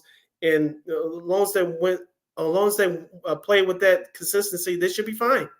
Yeah, they should. And look, they've been looking good the last couple of weeks. So it's gonna be interesting to see how all this plays out with the rest bit and all that. So the load management, I guess. Kings beat the Jazz. The Mavs beat Portland. Interesting. You want to say the upset? Sure. I mean, the Thunder edge out the Nuggets 118-117. And this was probably one of those games where you're just like, it's a clutch basket by Gilgeous-Alexander. He had a jumper with just a second left, and I think that was over. I believe that was over. That was over Murray, I think, and just a really solid showing by that young squad. They've been playing very well. The Thunder has, and the champs are 17-10. So compared to some of the other teams that are ahead of them, they've been kind of struggling a little bit. Yeah, we talked about the Nuggets having a couple of big injuries to start off the year, in particular Jamal Murray, even though he's been back a few games. What you're going to get out of Jokic. What you're going to get out of Aaron Gordon. But it's all about them staying healthy and being consistent. And let's be honest here, Lakina, when you're the defending champs, everybody's going to give you their best shot. And Denver's going through this now as they are the defending champions. So each opponent is going to give you their best because they want to measure to see where they're at against you, you are the best. And so we talked about Oklahoma City being the Sacramento Kings of last year. And so far, they're off to a nice start now. They're 16-8 as of this live broadcast. And I brought this name up a couple of weeks ago, Lakina, and I'll bring his name up because he had a good game with 25 points. Jalen Williams there, starting power forward. He is a young man. He's a beast in shot side, and he could definitely shoot it from the outside as well. Keep that name in mind because he's, I believe, their third star next to Josh Giddey and Shea Gilgeous-Alexander, who you mentioned hit that game winner. Yeah, that was a really good shot by Gilgeous-Alexander, and look, we'll see if the Nuggets continue to struggle like through like Christmas and through January. I think right now I don't want to be too worried if you're a Nuggets fan, but that's definitely something to look out for, and especially if it continues through the rest of the season or halfway through the All-Star break. Minnesota continues their roll. They beat the Pacers 127-109. Karl-Anthony Towns had 40 points. It's among a career best for him. Steph had 37, 124-120, and their Warriors win over the Nets. Cleveland, even though they're shorthanded at the moment, 127-119, they did beat Atlanta. Jared Allen had 25 points there. 42 points for Mr. Joel Embiid as the Sixers had no trouble with the Hornets. He already has 359 points and 117 made free throws over his past 10 games. The last NBA center to do to reach those types of totals, you go all the way back to. Okay, I'll let you guess. Who was the last center to do that in that span of 10 games? Ooh, I'm gonna say David Robinson. I'm not on Google, folks, so I'm not cheating. I'll say David Robinson. Yeah, you're about 30 years. You gotta go back a little bit over 30 years. Wilt Chamberlain did back in 1962. Oh, okay. Yeah, so the Bulls got their work cut out for him tonight, trying to slow him down. Yeah, because he always dominates the Bulls. Yes, he does. He loves playing the Bulls, so I know he's rubbing his hands. Ready for tonight. Detroit was this 22 in a row for Detroit. I mean, they lose to the Bucks, and I know they had a little loss to Philadelphia. Speaking of, 124-92. I mean, you feel for Monty Williams. I get it. You took the money. After starting 2-1, including one of those wins was against the Bulls, they've lost like 22 in a row since. Just brutal for the Pistons. I want to go back to a couple of games from Friday. I know the Spurs beat the Lakers by 15. The Lakers, 19, I know. Yes, like they're 19 losing. Right, snapped their losing streak against LeBron James and crew. But I want to talk about the Knicks' performance against the Phoenix Suns. Jalen Brunson, as I said, I thought he should have been an All-Star this year. Will he be an All-Star this year? That remains to be seen. But he dropped in a career-high 50 points on the road. Notice that dunk that from last night. You gotta say, Katie was not very happy about that. But yeah, that was one of the reasons why Knicks were able to pull off the minor upset, I guess you can say, against Phoenix. Just he was shooting lights out. That looked like old like Villanova Jalen Brunson there. I think the lights he had like 45 when he was in college. But yeah, just a nice performance by him. And the Knicks, they've been kind of up and down. Unfortunately, they did lose to the Clippers that very next night. So maybe a little bit too much partying after that win. But yeah, it was a solid showing by them. Okay, again, AD did not play, and that Lakers lost to the Spurs. I don't know what happened there, but I know he got nipped up in that last game. I'm talking about the one on Wednesday. Even though he did finish out that game, that was the one that the Lakers won. He sat out that game last Friday. So hopefully it's nothing too serious. And I know they have a game tonight. We'll get to that schedule in just a moment. But Anthony Davis has been healthy for the most part this year. I know, same as LeBron James. I know he's taken a few games off for load management. I'm using air quotes here for those listening back on the replay at War Media Podcast. But this Lakers team, you can't really complain about too much right now. I know D'Angelo Russell's playing well. I know Christian Wood, as I say, he could be a difference maker this year. He's been but Taurean Prince, I thought was a nice addition. He's starting to come around a little bit too. So as we said before, LeBron James and Anthony Davis both had to stay healthy. But some of those other role players, as the ones I mentioned with D'Angelo Russell, Taurean Prince, and Austin Reeves, they're going to have to play their part as well. And Jared Vanderbilt, he's been key in some spots here as well. and they do come to Chicago to play the Bulls. Their only visit this season, so we'll get to that. You know, LeBron's gonna put on a show. Oh, of course. You know, LeBron always loves playing here in Chicago, so could be a long game. But yeah, I mean, we'll see what happens there. Anything else before we talk about this week's games? No, go to the schedule. Alrighty. Tonight, Monday, Houston gets a very short-handed Cleveland squad. That could get very interesting. The Clippers start their East Coast road trip. They face the Pacers. The Pacers haven't had a good week since finishing second in the in-season tournaments. They went 0-2. Of course, the Bulls and the Sixers. Detroit will try to snap their 22-game losing streak against Atlanta. Minnesota, they've been playing very well against Miami. The Hornets and Toronto. Yeah, you finish the rest of it, Sid. Yeah, the Memphis Grizzlies will travel to OKC to face the Thunder. The Mavericks and Nuggets will battle it out tonight in Denver in the Rocky Mountain High. That game will be seen on NBA TV at 8 o'clock Central Standard Time. The rest of tonight's schedule Monday looks like this. Brooklyn's at Utah to take on the Jazz. And the Wizards continue their East Coast road trip as they'll face the Sacramento Kings. And the Knicks and the Lakers, the bi-coastal battle will take place tonight, formerly known as Staples Center. Should be a fun one there. Memphis and New Orleans in the first game of that TNT Tuesday doubleheader tomorrow. John Moran is eligible to return. Yes, so that will be very interesting there for many reasons. San Antonio and Milwaukee, that should be interesting. The second game, the TNT Tuesday doubleheader, you got Boston and Golden State. That should be a fun one. Always fun with those two teams playing in recent years. And Phoenix and Portland at 9. Yeah, the rematch of that Warriors Celtics game on Tuesday from the rematch of the NBA Finals 2 years ago. Oh, two teams definitely going in opposite directions. Of course, Boston looks like they're one of the best teams in the NBA, not just the East, but in the NBA. Of course, we talked about the Warriors struggling now without Draymond Green and Steph Curry's three-point made streak snapped. They're trying to stay afloat, so we'll see what happens with that matchup tomorrow night, Tuesday. Now going to Wednesday's schedule looks like this. Of course, the Lakers and the Bulls, as Lakina mentioned, they'll be at the United Center at 7 p.m. Central Standard Time as the Lakers continue their road trip. You have Utah at Cleveland. You have Charlotte at Indiana. You have Miami and Orlando, the battle of the state of Florida. Minnesota and Philadelphia at 6 o'clock on NBA TV on Wednesday. Joel Embiid versus Rudy Gobert and Karl-Anthony Towns. There's always a good battle between those young big men. Of course, the Knicks and the Nets in the battle of NYC. Denver continues the East Coast swing at Toronto. Atlanta visits Houston. The Clippers visit the Dallas Mavericks. And the nightcap Wednesday on NBA TV will see the Celtics continue their West Coast road trip. They'll visit Sacramento to take on the Kings.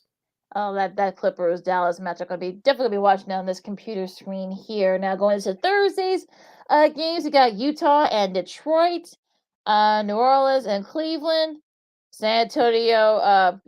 When Victor Wembanyama, I think this is his only visit to the Chicago, so they've the Bulls host them on Thursday.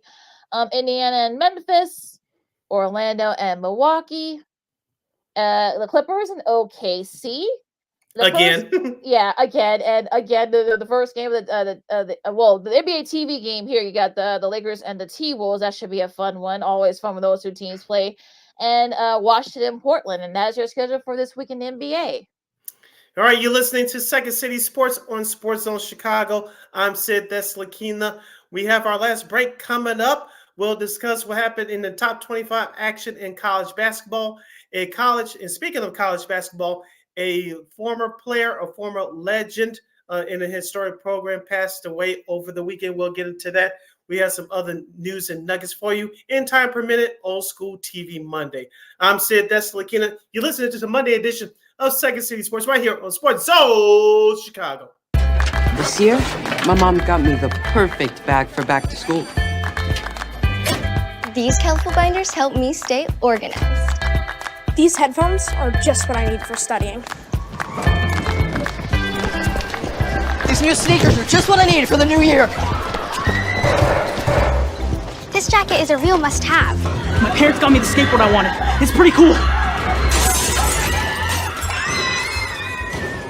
These scissors really come in handy in art class. These colored pencils, too. These new socks? They can be a real lifesaver.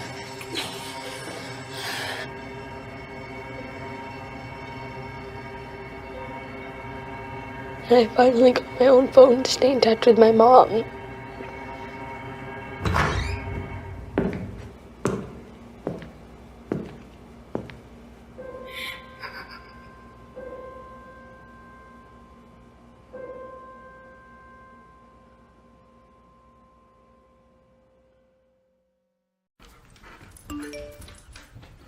Trisha's having a sleepover tonight. Can I go? I wonder about Lucy's friends. What should I say? I know you're only 10, but one of these days a friend will offer you a drink. And alcohol at your age can lead to so many things. None of them good. So can I go to the sleepover? Lucy, I want you to promise me I something. finished my homework. Bigger promise. If there's any drinking, I want you to say, "No thanks, not my thing." Mom. I promise you. Your real friends won't care. Deal? Sure. Really? I promise, Mom. They really do hear you. Did you pack your toothbrush? For tips on how to start the talk, visit underagedrinking.samhsa.gov. A public service message from the Substance Abuse and Mental Health Services Administration.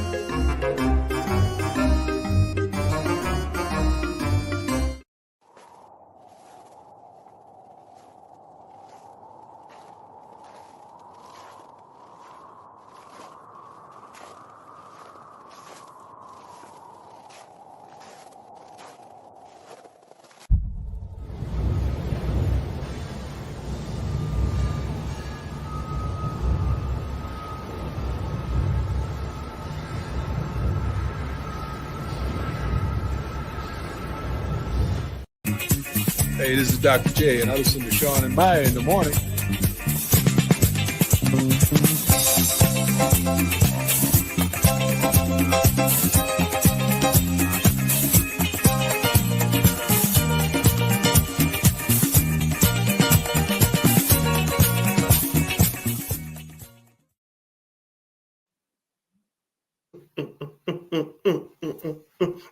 Welcome back to Second City Sports on the Monday edition. We're live in the living color right here on Sports Zone Chicago. I'm Sid, that's Lakina. You can follow yours truly on the Twitter, X, and the IG at SidKid80. Once again, it's SidKid80. That's SIDKID80. That's SIDKID80. You can follow my Kingdom Making on the Twitter, X, and the IG. We have less than a half hour left of this extravaganza, 25 minutes left exactly left in this program for today. You have any last minute questions or comments, you can always find us at Sports Zone Chicago's Facebook page or at Sports Zone Chicago on YouTube. Type in those questions or comments in the comment section. Linkino will get up on the screen for you as we now talk about what happened in the world of college basketball. All right, Sid. A good game happened yesterday, and I don't know if people probably noticed this since there was a lot of other, with the NFL and whatnot. But Purdue got a big win against Arizona. Now they're at the top of the rankings once again, and this was definitely I actually got a chance to watch this game, and it was a very very interesting game. Of course, this happened on Saturday. Purdue beating. Of course, they beat Arizona, who was in number 1 at the time. And, this was actually a really solid showing. So a couple of 3-pointers late in that game. And it was Zach Edey, of course, did his thing, in the Indy Classic down in Indianapolis. The place was rocking there. That was ended up being probably one of the better games. You'll see 22 points from Zach Edey and a couple 26 points from Brayton Smith, who hit a couple of three-pointers late in the game to help propel the Boilers in that win in that showdown against Arizona. I got a chance to watch some of that game live Saturday via YouTube, and it was nice to see some actual high scoring in college basketball. Not the high scoring like we see in the NBA today them scoring 120 to 140 points a game. But this game was in the high 80s. You mentioned Zach Edey. He did his thing down low. But it's going to be interesting to see what his supporting cast mates around him do, because if they don't knock down open shots, it doesn't open up the game for him. I'm talking about for the Purdue side. On the Arizona side, I know they're ranked as one of the top 8 teams in the country. It was a tough loss for them. I want to see how they bounce back, because Arizona had their chances, but Purdue, as we talk about all the time in the pros, you see it here in college as well. It's those teams that can execute down the stretch. Those are the teams that usually win those ball games, and you saw that's what Purdue did it on last Saturday. Yeah, very fun game, very entertaining game. Arizona did have their shots. Perhaps they put this game away. They weren't able to do that. They'll miss a couple of key shots, and to their credit, I mean, Fletcher Lawyer also too, 27 points in the way for Purdue as well. So that propelled them, and outside shooting to propel them in that win against Arizona. I'm talking about Purdue. Excuse me. Kansas beat. Held off Indiana. I think they were down. I think about like 15, like 12 points, I think, or something like that. I actually was turning back and forth from this game, and they were able to come back and win it. Kevin McCullough Jr. had 21 points for Kansas, and he led the way. They actually are undefeated whenever he scores more than 20 points. So the only time that he did do that was that in the tournament against Houston. That was when Bill Sub wasn't able to coach. He was under the weather. So McCullough Jr. is definitely, as he goes, so does Kansas. Also, don't forget about Kansas. The difference makers, KJ Adams, who's been there the last couple of years, and the transfer Hunter Dickinson, who they got from the University of Michigan. Both of those guys contributed as well. I did watch some of the game live too, Lakina. And Indiana, you thought they had the home crowd behind them. They had the energy behind them. They were making their shots, but Kansas said enough was enough. They started playing very tenacious defense. They started rebounding the ball, and they turned it up a notch in that second half. And in Kansas, they showed you why they were one of the top teams in the country. Absolutely. Houston held off Texas A&M, the old Southwest Conference rivals, by 4. Michigan State just hammered Baylor. I mean, look, that's probably the best I've seen Michigan State play all season long. Tyson Walker had 25 points, and look, I mean, Michigan State needed. I know Baylor was undefeated, but Michigan State needed to win more than 80. They were 4-5 at that point. They're now at 5. I was shocked at their record. Usually Tom Izzo teams don't start out like this. Now, maybe in the middle of the season, toward the middle of the season, before you go into those conference tournaments, but to start out the year 4-5, that's not a Tom Izzo type start. Yeah, not a big surprise. They really needed this win desperately. This probably, this is the best they've seen, that they've shown all year. Baylor can just, if you're Baylor, you just want to just throw the tape away and just, Scott Drew's probably like, let's just burn the tape and just, go on to the next game. Creighton held off Alabama, their 3-point shooting late. Kentucky beats UNC, which is a pretty entertaining game, 87-83. Rob Dillingham had 17 points. Just nice balanced scoring by Kentucky. I think all 5 of their stars were in double figures, so a really solid showing. We'll get to North Carolina, a tragedy that happened in their program in a second, but just a really great showing by Kentucky. Just it had been a pretty entertaining game. Yeah, both those teams surprisingly can run up and down the floor. I know Bill Raftery called it out a few times during that broadcast.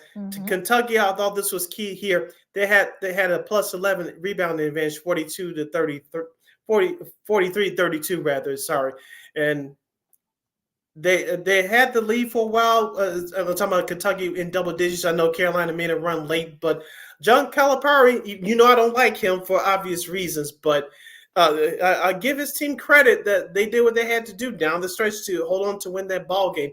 Hubert Davis and the Carolina Tar Heels, I still believe they're going to be good, especially after missing the tournament last year. But they still trying to find their identity. I know it's not a good loss on their resume, but I think they'll be okay. I think they're in a much better position than they were a year ago when they missed the tournament.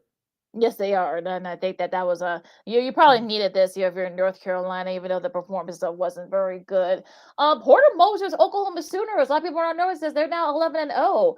10, I should say. They beat No Trouble with Green Bay. Tennessee beat NC State. Memphis, your guy Penny Hardaway got a big win against Clemson, knocking them off the ranks of the undefeated. Yay! 7, yeah. Yeah, shout out to my guy Penny Hardaway. Yeah, really solid game. David Jones had 22 points. This is definitely could be a nice little resume boosting win for Memphis as we get closer to March. FAU, Notre Dame with St. Bonaventure. BYU bounced back from that early loss. A couple of days ago prior to that. Texas pulled away from LSU. James Madison, they stay undefeated. James Madison did beat Michigan State earlier this year. To answer your first question about Michigan State. Virginia had a little bit of trouble with Northeastern, but they did just have to win that game. Miami with a bounce back win. Northwestern, speaking of bounce back wins, Northwestern beat DePaul, bouncing back from that win against Chicago State. You're talking about pulling teeth, Lakina, offensively. That's what this game was. I saw a couple of clips of this game. Nick Martelli scored 16 points. And I know I don't want you to go off your tangent about DePaul University. That's all for a whole nother time. I know that those kids do play hard, but they just don't have the talent right now. I know we've been saying this for way too damn long. I know Mark McGuire, former NBA player, former DePaul great from the late 70s, early 80s. He's the assistant AD down there now, but it's just embarrassing. I know they're 2-8 on the year, but Northwestern, as we said last week, on the show, how will they respond after that bad loss to Chicago State? They get an important win out of conference on the road. Now, Northwestern's 8-2 on the year, and they ranked in the lower half of the top 25. Yeah, speaking of Chicago State, they get another win this time against Valpo, 63-62. As you know, Wesley Cardette Jr., who was a big part of that upset against Northwestern for Chicago State, another big win here, 28 points. As they, I believe they came back for, I think they were down by 7 or 8 points or something with like 4 minutes left. And they were able to come back and win and beat Valpo. Yeah, Chicago State, they didn't rest on them more. Did they? No, they didn't. No. Congratulations to them. Yeah. I mean, look, we'll see if they can. I don't know if they'll be interested to see if they can make a little bit of a run here. But they played a very tough conference. They're gonna be finishing up their season, in the Big West. So they got a pretty tough schedule. Their Ole Miss is undefeated too. They beat Cal 88-78. If they're paying attention. That's pretty much it. Weber State beat Wyoming, in Laramie. TCU beat Arizona State. That was a fun game for a little bit. Of course, that was Jamie Dixon's Horned Frogs pulled away there. Going into yesterday's matchups here, if I could get it up for a second. Syracuse beat Oregon by 20. Auburn beat USC. They're undefeated. Bruce Pearl got his guys undefeated. No one's really paying attention to them. Oh, that shitty little. Never mind. Nebraska, they only have one loss. The other one loss was to Creighton. They beat K-State. The 9-2, I should say, for Nebraska. Fred Hoiberg got his guys playing well. I was gonna say it's the mayor still there. Yeah, he's still there. Yeah, they're playing pretty well so far. I know one of the losses was to Creighton, but so far so good. 9-2. We'll see how they do. I mean, they did win their first Mid-10 game. Washington needed double overtime, but they did beat Seattle University 199, and Nevada. I think they only have one loss. They beat Hawaii. I want to ask you a question about this one team, Lakina. I know this team is still a football school, but the University of Miami, I know they beat LaSalle last Saturday 84-77. They're ranked number 24 as we speak. Do you take them seriously to make another deep run in the tournament?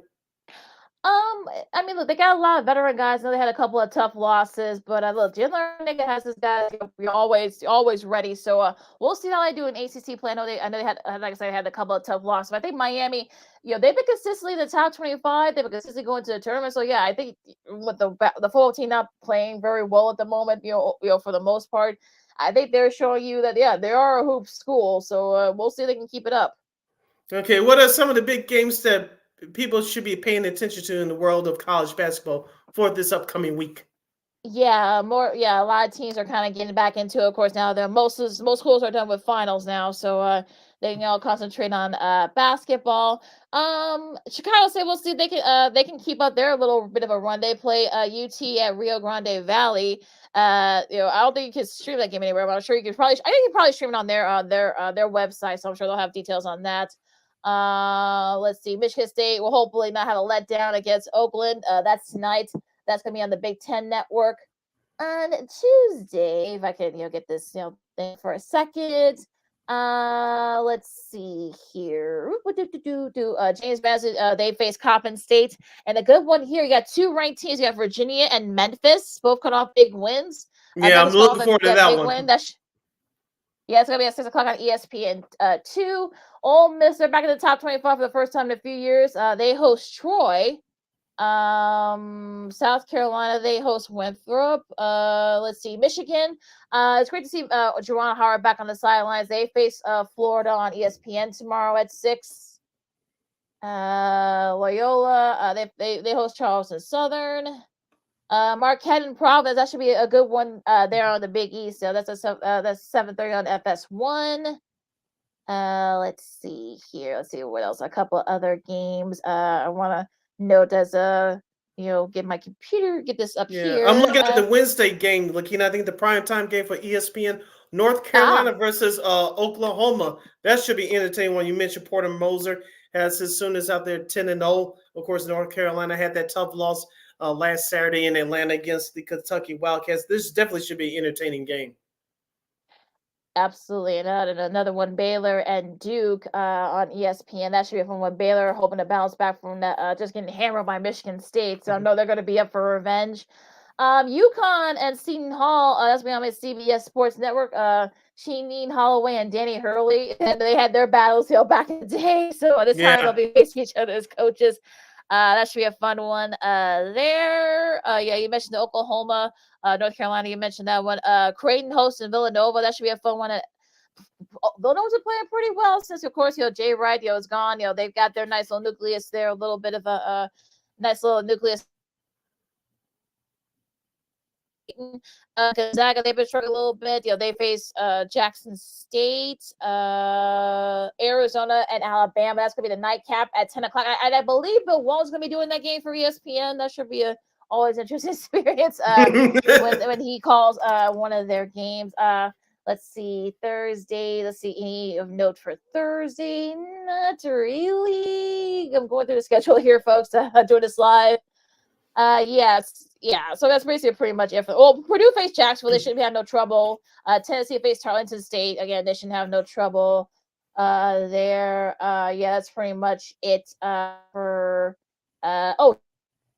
let's see. I think that's about it. I mean, Miami, they faced No Hill. They've had a rough last couple of games. Mm-hmm. Yeah, I think that's it. I mean, Eastern Washington, that's about it. I mean, that's about it. I mean, if you're Portland and Hawaii, if you're interested, UNLV, they upset Creighton. They've been playing pretty well. They're right there at the cusp of the top 25. They've host Hofstra at 9. That's there. Just want to give our condolences to the North Carolina program. They lost Aaron Montrose, who was a big man up front for North Carolina back in the early 90s. Also was a part of the 93 national championship. Team there for Dean Smith, Dean Smith, to that crew, of course, Michigan, you guys know, for those of you who were there, I'm sure you guys know what happened during that game. But yeah, he was a bruiser. He was, just tough on the inside for Carolina, and sadly, he passed away early this morning due to cancer. I remember he was diagnosed, and for what, unfortunately, for what I've heard, it was pretty bad. So I was hoping he would beat this, but he didn't. So our thoughts and prayers go out to the program and to his family. Just an awful loss.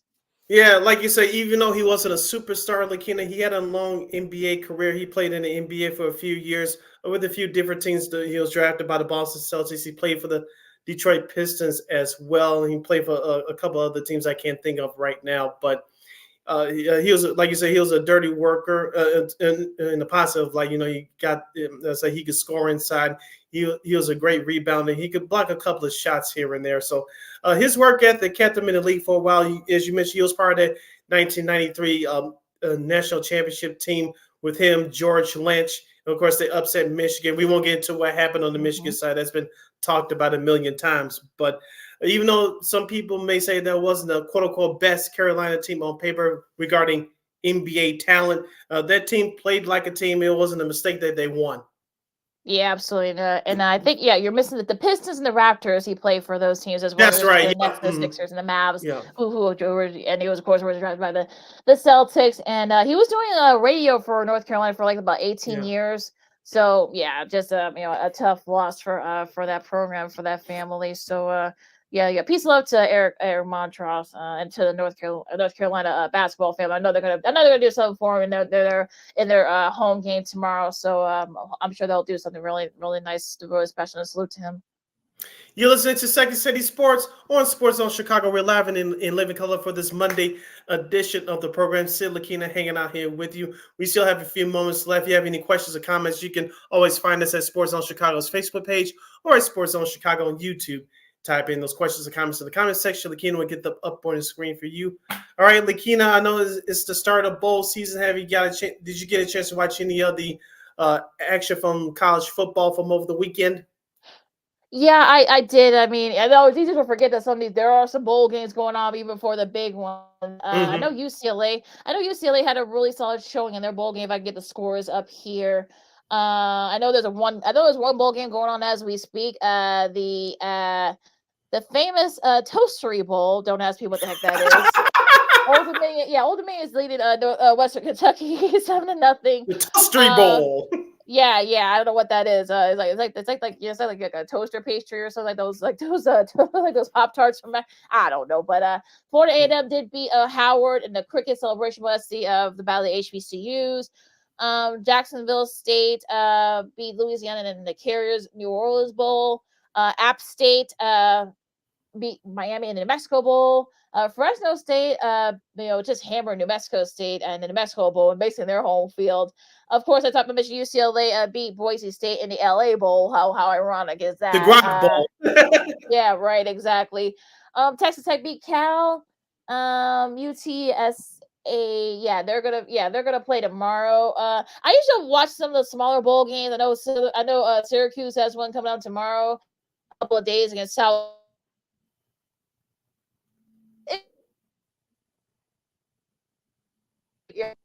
Great chance. Also, too, like I know there's gonna be some guys that are not playing. We'll get that as it goes for some of the bigger ones, but just some of the bowl games like Christmas.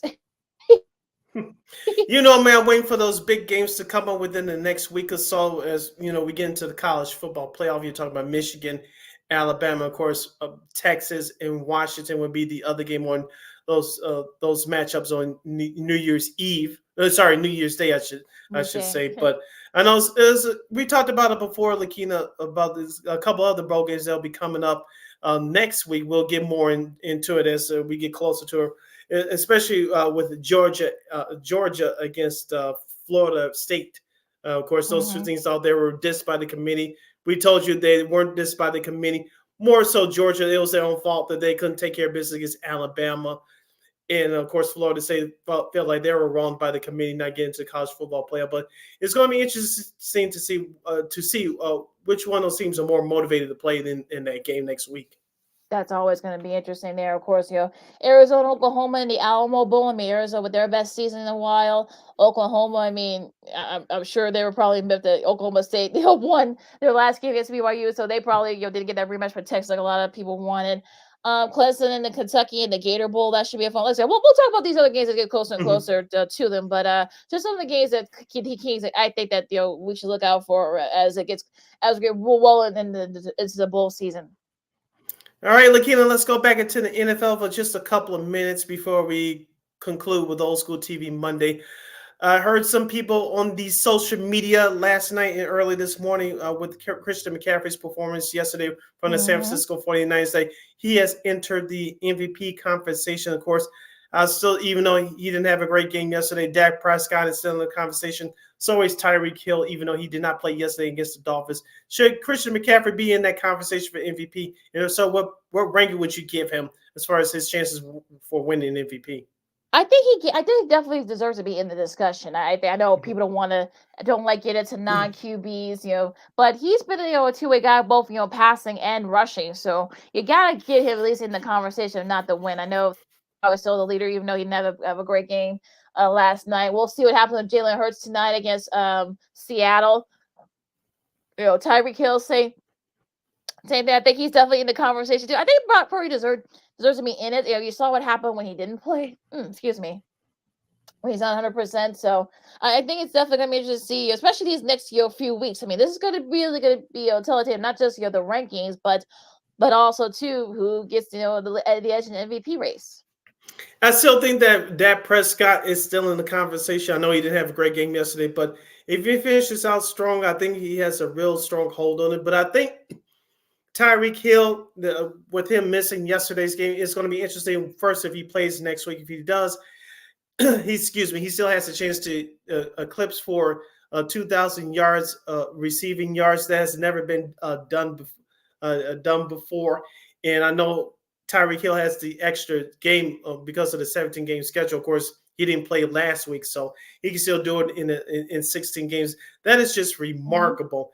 I know we talked about it a couple of years ago, Lakina, when Tua was healthy and they picked up Jalen Waddle. We saw what happened yesterday against a bad New York Jets team, but we saw this as a preview last year before Tua went down. When Tyreek Hill is in your lineup, that whole Miami, it changed the whole dynamic of the offense for the Miami Dolphins. When it was just Jalen Waddle and other guys, okay, but a superstar and a dynamic talent like that with Tyreek Hill, the way he's been averaging over 140, 150 receiving yards a game, that should not go unnoticed. And Tyreek Hill has made a big difference in that Dolphins offense. And you saw that they really didn't need him yesterday against the Jets, so that's going to be the thing. But yeah, they will be a different story. So especially with the way that defense has been playing lately for Buffalo, so this might be something to look out for. But again, like I said, this next 2 weeks we're gonna really see like who's gets the MVP contention. Like I said, all depends on what happens with Hurts tonight in Seattle. But I think those are your kind of your five main contenders. Not necessarily in that order, but there's definitely your five main contenders. I would negate Jalen Hurts only for this reason, Lakina. I know he has 19 touchdowns and 10 interceptions on the year. I think those interception numbers are the reason why I would kick him out of my top five. But all those other players you just mentioned, I know what I said about Brock Purdy earlier, but Tyreek Hill still should be there. Like I said, Christian McCaffrey definitely deserves to be up there more than Jalen Hurts, in my opinion. The last time a non-quarterback won the award, I believe, was Adrian Peterson back in 2012. And he had a monster year for that Minnesota Vikings team. That was much more mediocre than Christian McCaffrey, who's on the 49ers, who's I think, my opinion, the best team in football. So that's another dynamic there. But it's Christian McCaffrey, Tyreek Hill, and Dak Prescott on the outside and looking in for me. Oh, okay, yeah. Like I said, these are next definitely like who is going to be, who's going to be like the guy. So we'll see if someone.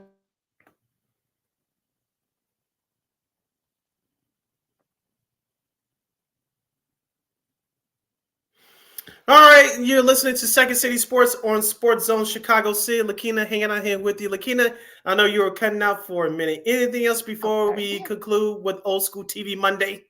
Oh, those darn Wi-Fi. I mean, the NHL. I mean, look, Connor Bedard still, doing, Connor Bedard things like what you expect him to do. Not resulting in wins from the Hawks, but look, he's playing better. He still has, getting his teammates involved. So, and that's what you want if you're a Blackhawks fan. So, at this point of the season, look, we're not expecting them to do anything, get to the playoffs, but they're definitely going to be giving some teams some fits. Yeah, I know they gave the Vancouver Canucks the fits yesterday, even though they lost. So Nick Foligno had 2 goals yesterday, but and Peter Mrazek, as we said before the season started, he's the number one goalie for Chicago. He's going to play his off. He had a couple of incredible saves yesterday, but as you mentioned, we know the talent is not there yet. But because of Connor Bedard, this Hawks team is going to be better. Also, too, let's not forget they have some key injuries, which is really set this back, and we'll see how they navigate through that. So the Hawks, they're still entertaining, but the injuries are starting to catch up with them now. Yeah, absolutely. But also the Rangers have been playing very well. They got one of the best records in the league. Got a great win against Boston a couple of days ago. Vincent Trucic, got that game time goal. Also the OT winner, so he was definitely the star of the game in that one. Mm-hmm. Just a really solid showing for the Rangers. I know they want to bounce back from that tough first round exit last year. Jonathan Quick's been a really solid pickup for them, and I think the Rangers. I'm not gonna say they're the team to beat in the East, but they're definitely right up there. Yeah, and we'll see what happens as the season goes along with that team. As we talked about before, looking at the last couple of playoff runs, it's all about scoring goals in the playoffs. Scoring is very limited. Can they score with some consistency? And they haven't shown that in years past. I want to get your answer to this real quick, Lakina. What do you feel like? What is your feelings on Patrick Kane in that? Do you feel he needs as now he's wearing the uniform of the Detroit Red Wings?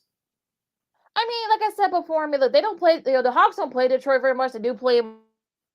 So, okay, he look, he has the Red Wings haven't been playing very well. I know they had a couple, little bit of a hiccup here, but it's not. Like I said, I'm not freaking out. But like I said, I've said it before, if he had played for the Preds or the Blues, they have their own issues right now. I'll talk about the St. Louis Blues, but head coach, bye. Exactly. I would have been like, oh, darn. But look, we don't see the Red Wings that much, so whatever. Yeah, so we'll see what happens as the hockey as the hockey season continues. Baseball, Lakina. One year shout out to Rob Rendevore, who's now the first NHLer to not only play 800 games but also now coach 400 games. Yeah. So a shout out to him. Yeah, that was really cool. And of course, yeah. I still feel old. I remember him as a player with the old Philadelphia Flyers.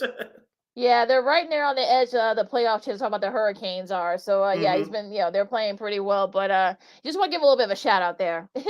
Yes, and baseball is nothing to report about. I know the Cubs still hoping that Cody Bellinger resigns with them, and of course the White Sox is usually sitting on their ass because they're in the AL Central. Good grief. Well, yeah, I mean, and then Soto, the Yankees trade for Juan Soto. They're not going to get any contract. They haven't spent any money yet either. So, the only thing is that's the only thing that makes me feel a little bit better that the Cubs haven't spent any money. Well, the Yankees haven't. The Yankees haven't either. They did trade for Soto, so I don't know if there's any room for Bellinger. So, this might give a shot to get a lot of incentive laden deals to Bellinger. I'm sure maybe a 5-year deal with like $100-some million with opt-outs and incentives. Maybe. We'll see. Hopefully. Yeah, we'll see. All right, Lakina, this is a time that we usually cap off Mondays with Old School TV Monday. And we're going to send, this will be our last Old School TV Monday for 2023. And I was going through the library of these YouTube streets this weekend. And it was one NBC show that we did not salute. And we will salute to the 3-year run of One World. That's right. Yes. One World was an American television sitcom that aired on the TNBC Saturday morning lineup on NBC. It was executive produced by Peter Engel, who produced many of the series that were broadcast on TNBC. The teen sitcom aired from September 12, 1998 until January 6 of 2001 over the course of 3 seasons with 39 episodes produced. The series centered on the Blakes, a family mostly made up of 6 racially diverse foster teenagers living under one roof under the care of parents Dave, a former professional baseball player, and Karen, a sculptor. In the series, according to the storyline, it was based in the city of Miami, Florida. Yeah, probably one of the least known of all the other Peter Engel produced shows. I mean, it was a great concept. I like how you had like different race of of kids that they adopted. It was a very like I said, very diverse cast, and it's definitely changed some of the stereotypes. I mean, the Asian girl wasn't the smart one, and the black guy was actually wasn't the dumb one, so he was actually the smart one, and so they played those stereotypes, and that was intentional on Peter Engel's part. He likes to shake up those stereotypes. I mean, Brandon Breaker was kind of like the cute kid, little kid. Brian Kirkwood was sort of like the handsome team heartthrob. Alyssa Reyes, the pretty Latina. Michelle Krusik, I think I'm sure I've been saying I know I'm probably messing up her name. She was a lovely Asian girl who wasn't the smartest, but But yeah, I mean, it was a really solid series. I mean, I think it kind of jumped the shark when they tried to put two of the kids together. For me, I Yeah, don't know that's about what you, really Sid. messed up in my opinion. Yeah.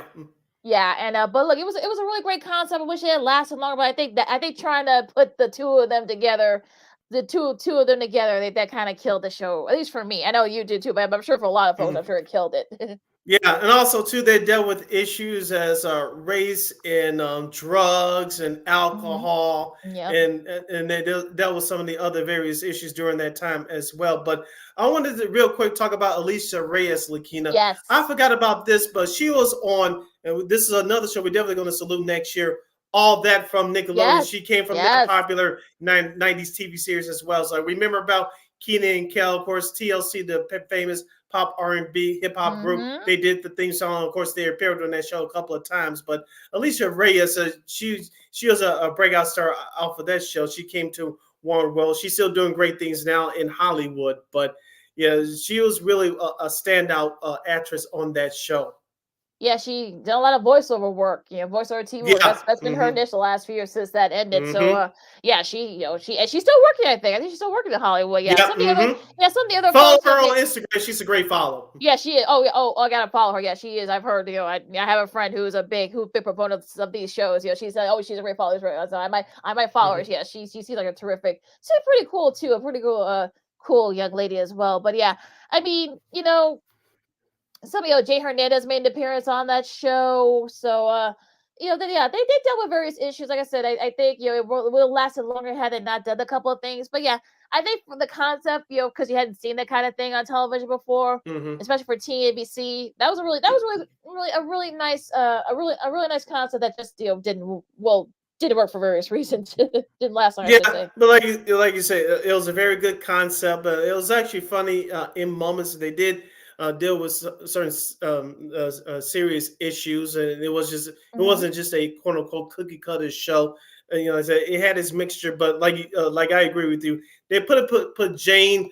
They try to put Jane and Ben together. I get it; he was trying to spice it up a bit, but they fumbled the bag on that one, in my opinion. Yeah. Oh, yeah. They did. Yeah. I think I said it probably would have lasted just as long as California Dreams. We've already saluted. Hang Time. Saved by Love's New Class. Yeah. Had they not done that, I mean, it could have lasted another like maybe 5 years. I think. I don't know if it could have lasted like 7 or 8 years, like some of the other ones, but they probably could have lasted like about 5 years, 4 or 5 years. Yeah. I think had they not done that with that route. I mean. But, yeah. So you can find them on some streaming services. I know you can find some couple episodes right here on YouTube. Just type in One World TV series and you'll find it right there. So we salute for our last Old School TV Monday salute of 2023, the 90s TV sitcom One World. Lakina closes out. And I believe it's on Freebie too, if I'm not mistaken. It's on Free, which is a subsidiary of Amazon Prime, so you can check that out too. If you're looking for new episodes, you can follow Keita McGee on IG. You can follow your Shirley Sydney Brown on the Twitter, X, and the IG at SidKid80. Once again, that's SidKid80. That's SIDKID80. That's SIDKID80. Make sure you download that Sports Zone Chicago app wherever you get your apps. Please follow Sports Zone Chicago on all social media platforms on Facebook, Twitter, X, Instagram, and YouTube. And subscribe to our podcast at War Media Podcast. That's WARR Media, PODCASTS. We are on all podcast platforms, including the iHeartRadio app. And please give War Media a follow at WARR Media on Facebook, Twitter, X, Instagram, and YouTube. And thank you very much in advance for your support. Like, share, subscribe, and tell your friends. Catch Second City Sports every Monday, every Friday from noon to 2 p.m. Central Standard Time, right here on Sports Zone Chicago. One more again, as the kids would say. Catch Second City Sports every Monday, every Friday from noon to 2 p.m. Central Standard Time, right here on Sports Zone Chicago. And of course, you can get Sports Zone Chicago anytime, anywhere on Roku TV. Well, on the Roku app, wherever you get your apps, type in Sports Zone Chicago. It's all right there for you. You can catch our show, Sean and Maya, the Smoke Fellows, What's Up, Cuz. I know Jason's gonna be in a really good mood tonight. I'm sure. Maybe not. Yes. maybe not last quick because Buffalo play Buffalo next. They've been playing very well lately. Talking about Buffalo, that could be for a lot of factors next week. Well, yeah, that's true. But that's true. But Yeah, so you can check them out as well, and all the other various shows that we have on there. So, Canada Sports Zone Chicago right there on Roku TV. And you know we will provide. All right, stay warm out there, especially if you're going out shopping. Stay safe, don't act stupid, and all that other interesting stuff. For Sid, I'm Lakeens with Second City Sports on Sports Zone Chicago, and we'll see you Friday. Till Friday, Bulls, holla!